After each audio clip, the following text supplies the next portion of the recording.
जय भीम साथियों। वो कहते हैं ना, जल ही जीवन है और जल के बिना जीना मुमकिन ही नहीं, नामुमकिन है। लेकिन क्या आप जानते हैं कि पानी के लिए हमें कितना संघर्ष करना पड़ा है। एक वक्त वह भी था जब मैं और मेरे जैसे करोड़ों लोग इस पानी को छू भी नहीं सकते थे, और आज से लगभग 97 साल पहले इस जल की भी जाति हुआ करती थी। नदियाँ, तालाब और कुएं जातियों के हिसाब से बटे हुए थे। सवर्ण जातियों के लोग के पास पानी की कोई कमी नहीं थी, लेकिन दलित, अछूत कही जाने वाली जातियों के लोग बूंद बूंद के लिए मोहताज हुआ करते थे। लोग प्यास से मर जाते थे, लेकिन जातिवादी उनकी हलक से पानी की एक घूंट भी नहीं पी जा सकती थी। लेकिन किसी दलित को पानी पीने का हक नहीं था, लेकिन ब्राह्मण उतरने देते थे और उन तालाबों से कुत्ते, बिल्ली से लेकर गांव में भैंस, बकरी तक वादियों ने जो भी पानी का बंटवारा किया था, इंसान और इंसान में ना भेद किया था कि उस घटिया प्रथा और मनुवादी सोच के खिलाफ बाबा साहेब आम्बेडकर ने ऐसा विद्रोह किया कि मनुवाद की जड़ें हिल गई। तारीख थी 20 मार्च 1927। दोपहर का वक्त था और सूरज की किरणें तालाब के पानी पर पड़ती तो वह चमक उठती। तभी तालाब की सीढ़ियों से बुजुर्ग नीचे उतर कर रहा था। तब सबसे पहले डॉक्टर आम्बेडकर तालाब की सीढ़ियों से नीचे उतरे और उन्होंने नीचे झुककर अपने हाथ से पानी को टच किया। यही वह ऐतिहासिक पल था जिसने एक क्रांति को जन्म दे दिया। यही वह पल था जिसने इंसान और इंसान में फर्क करने वाली घटिया सोच पर सबसे करारा वार किया था। और भारतीय इतिहास में यही वह पल था जिसने भारत को असल मायने में एक राष्ट्र बनाने की अपील डाली थी। और भारतीय इतिहास के इस महान घटनाओं ने करोड़ों अछूतों और दलित समाज को इंसान होने का दर्जा दिलाया था। अंग्रेजी शासनकाल में सन 1924 में महाराष्ट्र के समाज सुधारक एस के गोले ने बम्बई विधानमंडल में एक विधेयक पारित करवाया था, जिसमें सरकार द्वारा संचालित संस्थाओं ने जैसे अदालत, स्कूल, हॉस्पिटल, पनघट, तालाब जैसे सार्वजनिक स्थानों पर अछूतों को प्रवेश और उनके उपयोग करने का आदेश दिया गया था। तब इलाहाबाद जिले के महाड़ में स्थित 14 तालाब में ईसाई, मुसलमान, पारसी और पशु, यहाँ तक कि कुत्ते भी तालाब के पानी का पीने का उपयोग करते थे।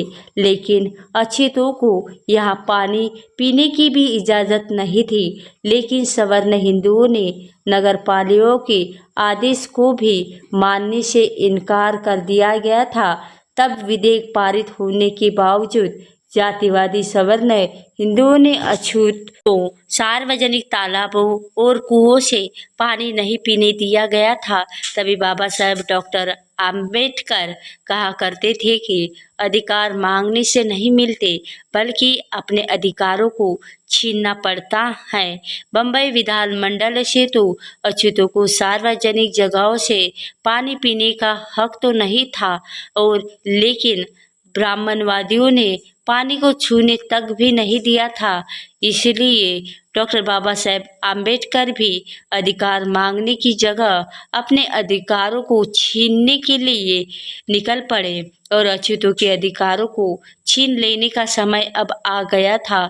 ये सोचकर डॉक्टर बाबा साहेब आम्बेडकर ने अपने सहयोगी के साथ 19 मार्च 1927 को महाडोल तालाब को मुक्त कराने के लिए सत्याग्रह करने का फैसला किया, और इसके लिए महाडिया आयोजन किया गया था। इस सम्मेलन में करीब 5000 महिला और पुरुष इस सत्याग्रह के लिए शामिल होने आए थे। महाड़ कुछ करने के लिए पहले बाबा साहिब ने कहा था कि 3 चीज़ों को तुम्हें छोड़ना होगा।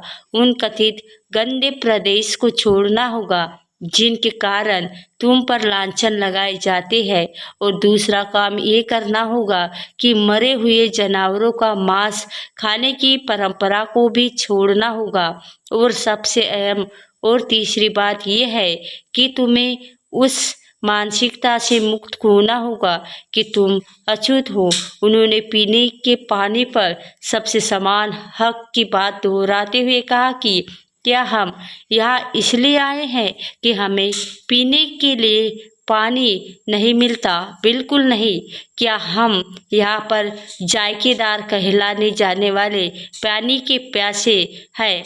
और बिल्कुल नहीं, बल्कि हम यहाँ पर इसलिए आए हैं कि हम इंसान होने का हक जता सकें। और जब 20 मार्च की सुबह बाबा साहेब की अगुवाई में लगभग 5000 लोग शांतिपूर्व तरीके से 14 तालाब की ओर बढ़े और सभी लोग नारे लगा रहे थे कि समानता की जय, शिवाजी महाराज की जय। सबसे पहले डॉक्टर आम्बेडकर तालाब की सीढ़ियों से उतरे और सबसे पहले बाबा साहेब ने पानी में हाथ डाला और एक अंजलि भर पानी निकाला और उन्होंने कहा कि इस पानी को पीने से हम अमर नहीं हो जाएंगे, लेकिन इससे ये साबित होगा कि हम भी इंसान हैं। इसके बाद उन्होंने पानी की घूंट भरी और फिर सभी लोगों ने पानी पी लिया। और इतिहास में ये पहली घटना थी जब शूद्रों ने सार्वजनिक तालाब से पानी पिया था। ये अछूतों के लिए एक ऐतिहासिक क्षण था।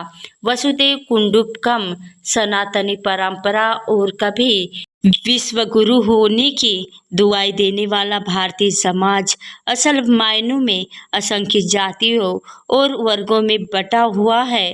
ब्राह्मणवादियों ने अपने मक्कारी से समाज के सबसे दबे कुचले वर्गों को पानी जैसी बुनियादी चीज़ों से भी वंचित कर दिया, लेकिन बाबा साहेब जैसे महानायक ने मनुवाद को उनके गढ़ में जाकर सीधी चुनौती दी। और बाबा साहेब ने भी पहली बार इतनी बड़ी संख्या में लोगों का नेतृत्व करते हुए अपने अधिकारों की मांग की थी। और ये एक प्रकार से सवर्णों के खिलाफ बड़ा विद्रोह था। और महान सत्याग्रह वास्तव में गुलामी को तोड़ने की शुरुआत थी, लेकिन वह हिंदू अछूतों के इतिहास को बर्दाश्त नहीं कर पाए और अफवाह फैलाई गई कि 14 तालाब को अपवित्र करने के बाद अछूतों की ये टोली विश्वेश्वर मंदिर में भी दाखिल होने वाली है। और जातिवादी सवर्णों ने डॉक्टर अंबेडकर के साथ आए लोगों पर लाठियां से बुरी तरह हमला कर दिया और महिलाओं से लेकर बच्चे और बुजुर्ग तक पर जातिवाद का कहर बुरी तरह टूटा कर पड़ा। और डॉक्टर अंबेडकर ने हिंसा का रास्ता अपनाने के बाद उन्होंने अपने लोगों को किसी तरह शांत रखा। इस हमले में बहुत से लोग घायल हो गए और बाबा साहेब अंबेडकर मनुवाद की गर्भनाल को ही काट दिया था, जिससे मनुवाद बुरी तरह बौखला गए और सवर्ण अछूतों के छूने से अपवित्र हो। तो 14 तालाब की शुद्धिकरण करने के लिए बुखार और गोमूत्र को तालाब में डलवाया और मंत्रों के जरिए तालाब को शुद्ध करने का ढोंग किया।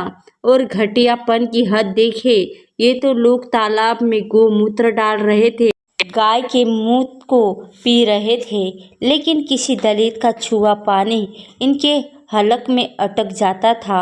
महान सत्याग्रह को करीब 100 साल बीत गए, लेकिन इतना गुजर जाने के बाद भी जाने कितने ही ऐसे लोग हैं जिनके अंदर जातियों के वायरस के संक्रमण फैला हुआ है। वह जाति के वायरस से पीड़ित है और वह आज भी गाय का मूत्र तो शौक से पी लेते हैं, लेकिन अगर कोई दलित उन्हें छू ले या पानी को छू ले तो उनकी जान हलक में आ जाती है। ऐसे घटिया लोग आज भी अपने टक्कर लेने के बाद बाबा साहेब ने आखिरकार हमें पानी पीने का अधिकार दिलवा ही दिया। इसी बीच घटना के बाद सवर्णों ने तालाब पर फिर से कब्जा कर लिया। इसके जवाब में दूसरे चरण को सफल बनाने के लिए जगह जगह सम्मेलन किए गए और इसी कड़ी में मुंबई में डॉक्टर बाबा साहेब आम्बेडकर ने फिर से 25 दिसंबर को सत्याग्रह की योजना बनाई और महाड़ सत्याग्रह आयोजित एक सभा में 3 जुलाई 1927 को बाबा साहेब ने कहा था कि सत्याग्रह का अर्थ लड़ाई नहीं है, लेकिन ये लड़ाई तलवार, बंदूकों तथा बम गोलों से नहीं करनी है, बल्कि हथियारों के बिना करनी है। जिस तरह पतुआ खाली, बेकोम जैसे स्थानों पर लोगों ने सत्याग्रह किया, उसी तरह महाडोल में डालने के लिए तैयार हो। इसलिए जेल जाने के लिए भी हमें तैयार रहना होगा और सत्याग्रह के लिए हमें ऐसे लोगों की जरूरत है जो निर्भय और स्वाभिमान हो और अस्पृश्यता यह अपने देह पर लगा कलंक है, इसे मिटाने के लिए जो प्रतिबंध है, वही लोग सत्याग्रह के लिए अपने नाम दर्ज करवा दे।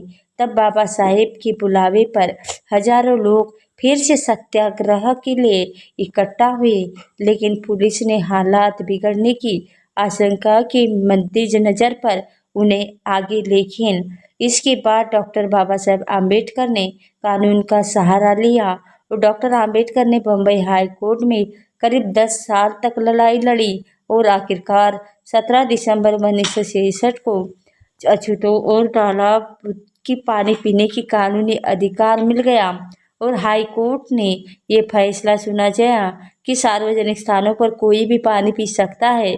अछूतों के लिए ये एक ऐतिहासिक जीत थी। डॉक्टर बाबा साहेब आम्बेडकर पानी जैसी बुनियादी चीज़ों के लिए लड़ रहे थे, लेकिन उस समय तमाम बुद्धिजीवी और समाज सुधारकों ने उनके इस लड़ाई में कोई साथ नहीं दिया। शायद ही उन सवर्ण समाज सुधारों के लिए इतनी बड़ी आबादी का पानी के लिए तरसना कोई बड़ी बात नहीं थी, नहीं है और रही होगी। यहाँ तक कि उस समय की मीडिया ने भी बाबा साहेब और उनके आंदोलन के खिलाफ खुलकर जहर उगला और अछूतों के ऐतिहासिक विद्रोह के प्रति मीडिया ने कट्टर जातिवादी रुख अपनाया।